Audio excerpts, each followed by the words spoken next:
Feast or famine is what we saw this fall, as we have either been really wet or really dry. Shelby will be giving us a snapshot of our current conditions by looking at our past weather. Adam will give us our end of November weather forecast, and I will take us through the winter in the November edition of the Water Resources Outlook. Take it away, Shelby. Thanks, Todd. The rainfall pattern over the southeast has recently looked like our typical winter pattern, with cold fronts moving in from the west and providing incremental rainfall events.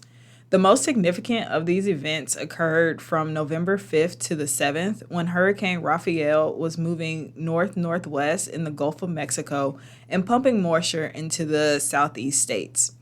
Orangeburg, South Carolina observed rainfall accumulations of 13.5 inches in the 24-hour period, and in areas near Claxton, Georgia, saw accumulations of 7 inches to 12.5 inches. That early November event shows in our 30-day departure from normal and reflects the only widespread area in our region with above normal rainfall for the period. This week, Baldwin County, Alabama, and parts of the Florida Panhandle, including Crestview, Florida, received rainfall, and those accumulations were greater than average. Elsewhere, the rainfall accumulations were slightly above average, but the majority of the region saw below average rainfall.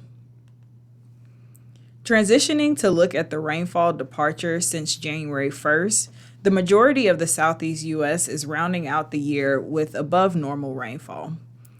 The state of Alabama has the greatest portion of area that has received below average rainfall, and coastal portions of Florida, South Carolina, and North Carolina are also at the normal to below normal in terms of rainfall accumulation. 28-day average stream flows compared to the historical for the day of year show mostly normal stream conditions for the southeast. In Florida, we continue to see river flooding from tropical systems, leading to averages that are above normal. In coastal South Carolina and coastal Georgia, where the rain event mentioned earlier occurred, these streams are much above normal as well. Below normal to much below normal streams do peak out in the orange and red colored dots along the North Carolina and Virginia border, marking a decline in headwater stream flows in that region. In Alabama, where rainfall has been below normal for the year, we see the streams follow that trait, and most are below normal in their flows. Drought has been rapidly expanding across the southeast since October rainfall was limited for most of the region. As you may have already expected, the most severe drought conditions are in Alabama, where D3 conditions are present in Marengo County, Alabama. Interestingly, near the Georgia and Florida border, dryness has begun to emerge, although the area has continued to see frequent rains over the last few weeks. So, how do the most recent drought conditions compare to conditions a month ago? Well, there was some improvement in northern Alabama from frontal rains and along the Georgia and South Carolina coast where that heavy rainfall event occurred. Elsewhere, conditions did deteriorate from the lack of rainfall and above average temperatures.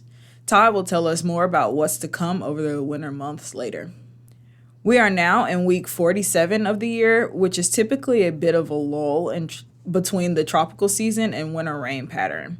We do not expect any new floods this week, but we do have ongoing minor flooding on the Withlacoochee River and St. Johns River in Florida. Going into the last week of hurricane season, there have been 18 named storms and 5 to impact the states. Helene and Milton remain the only 2 to have made landfall as major hurricanes. 3 of these storms directly impacted the southeast U.S. rivers, namely Hurricanes Debbie, Helene, and Milton. Alabama did see some rain from the outer bands of Hurricane Francine, and potential tropical cyclone 8 brought heavy rain to coastal South Carolina and North Carolina. There are no tropical cyclones predicted to develop before the end of the Atlantic hurricane season next Saturday. I will now pass it off to Adam to discuss the weather outlook for the coming weeks. We end the work week on a chilly note behind the passage of a cold front. Some wintry precipitation around the backside of the associated low pressure system may be able to make it over the Appalachians into our area, but the vast majority of the area will remain dry. The dry trend continues into the weekend as high pressure nudges its way in from the west. By Sunday, that high pressure is firmly centered over the southeast, allowing for dry weather under mostly sunny skies across the entire region. However, on Monday, that high pressure starts to slide further east ahead of a frontal system approaching from the west. There could be some rain associated with this front, mainly in areas like Mississippi and Alabama and parts of northern Georgia, but it is expected that any totals would be light. On the heels of that front, we see another frontal system take shape to our west over the southern plains. Associated rainfall is expected to reach the northern and western regions of the southwest Wednesday. By Thursday, the system moves further east, pushing rain further into the region. Overall, the southeast, but particularly northern Mississippi, Alabama, Georgia, and the Appalachians could see as much as 1 to 3 inches of rainfall over the next 7 days. The bulk of the forecast rainfall is associated with the late week system, so there's still time for the forecast totals to change some, and folks should continue to monitor the forecast for updates. Looking ahead into the long term, the Climate Prediction Center has parts of the southeast, generally areas below the fall line, outlooked with a 33 to 40% chance of seeing above normal precipitation. Thank you, Adam. Well, December looks to be the beginning of the La Niña winter in the southeast, with the classic early season swath of above normal chances for below normal precipitation during the month. While the models are hinting at maybe being more active as we get to the end of the month with more fronts moving through and impacting the area, it may not necessarily translate to more rainfall or even near normal rainfall. The seasonal forecasts are a bit more bullish on dry weather, and we will talk about that coming up. One interesting development is the La Niña is becoming less a sure thing, and even if it does develop, it might be very weak. What does this mean for the southeast U.S.? Well, in looking at the past, weak La Niñas have not always translated to below normal rainfall. In addition, if you look at the chart in the lower right-hand corner, you'll see I've circled the chances for a La Niña have lowered, with neutral conditions being just as likely over the winter months. Because of this, I'm a little less confident that this winter season will have below normal rainfall. It seems like we talk about this a lot, but again, our temperatures across the southeast are forecast to be above normal. That means that if our rainfall is below normal, we might have more evaporation and even could have an earlier leafing out and growing season, which would mean competition for water on the lakes and the streams would come a little earlier than usual. But let's look at the rainfall forecast before we draw any conclusions. This is the Climate Prediction Center's forecast for below normal rainfall for the winter season in the southeast, and I'm just a little skeptical of it. I know that the models are strongly hinting at drier than normal conditions, and the potential to enter into a La Niña is still there, but with the chances of a La Niña decreasing, maybe the chances for below normal precipitation will be decreasing as we get into the season. It still means that we should still have a concern for having below normal precipitation and coming out of the winter season and not recharging like we would hope.